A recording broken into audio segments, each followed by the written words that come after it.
Hi there, it's Connie here at Cataluma Adventures. Today is Thursday, January 9th. It's almost 6:30 p.m. And so I want to talk with you tonight about the topic of the return on your investment in me.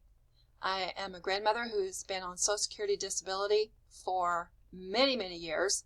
So I want to talk with you about my recovery journey and speaking from the context of what's going on with the Daystar situation right now, because like many other people, I have been deeply triggered by these conversations, and that's a common thread. We hear that from so many people, but what I see, the response to that is like, oh, okay, there's another one. But we don't talk about how do we go forward? How do we implement justice for those of us who suffered the same kind of experience 30, 40, 50, 60 years ago, and justice has been deferred for many of us for all these years. So I'm going to talk about how the church and the government have worked to support my efforts to recover. The process for homeless recovery, our protocol for the past as long as that I can remember, is do the best you can, kid.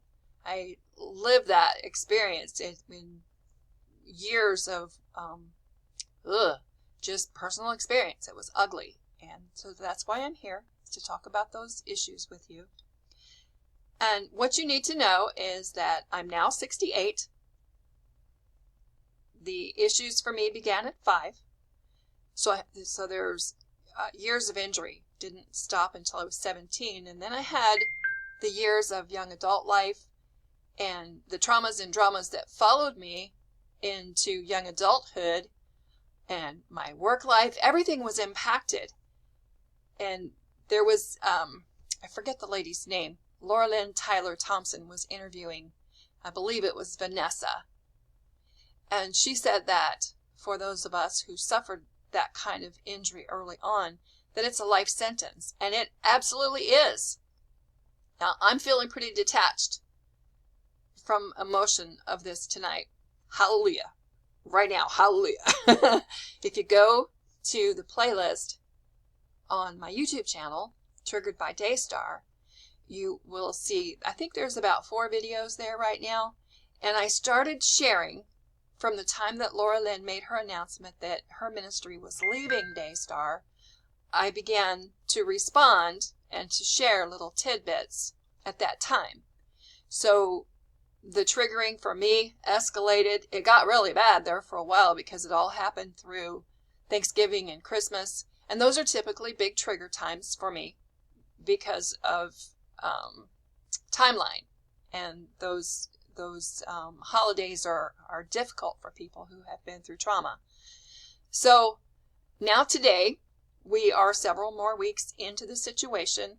This is going to be a long-term recovery for all of us. It's not going to go away anytime soon. There are many, many, many dynamics that we need to talk about. And so I'm going to begin. I'll show you this image that I have created. Let's see.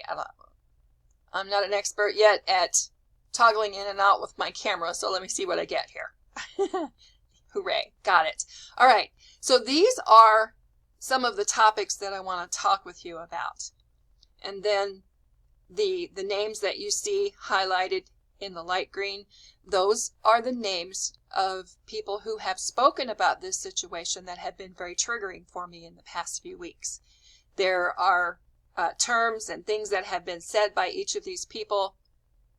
And so I want to speak to you from my side of the table as a child who suffered this kind of injury, then a lifetime of what happened, what went right, what went wrong, how I ended up homeless, and spending 30 years in recovery through, we're talking trauma centers, crisis hospitalizations, Social Security, just the whole traumas and dramas, the mess of being a child that no one showed up for. No one spoke up. There was no defense, no protection in the natural.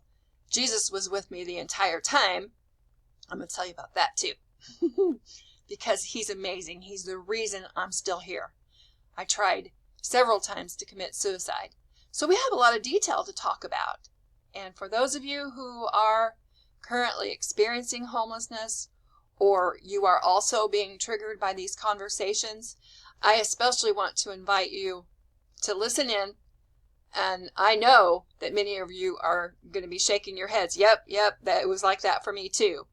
So I want to talk about problem solving and how we move forward and do a better job of taking care of our widows and orphans and children who are being traumatized. And the finances are one of the biggest pieces of this. Many of these voices who are speaking are saying, stop sending your checks, stop supporting these big ministries. And I agree, but the question is, what do we do instead? Obviously, there are millions and millions and millions of dollars being poured into these ministries. And hallelujah, thank you, saints. That's a lot of giving. That's a lot of people who are sharing and are putting money into what we assume is going to take care of widows, orphans, issues that are near and dear to all of our hearts. So we need to talk about all those details and what do we do instead. If we stop giving to big ministries who are doing missions, crisis management, orphan care, foster care, if we stop giving to them, the people in need are going to suffer. So we have to know how to proceed. And that's what I want to talk about. So I'm going to stop for right now. You can pause your screen and look over these terms. We're going to be talking about a lot of social services and things that are missing in church as far as social functions for helping people. And then we'll go on from there. So this is Connie at Catalina Adventures. Hallelujah. I'm not feeling so emotional tonight. I'm feeling able to talk a little bit better. So I look forward to coming back in just a little bit. I'm going to go over my notes and then we'll talk about the next step. So bye for now.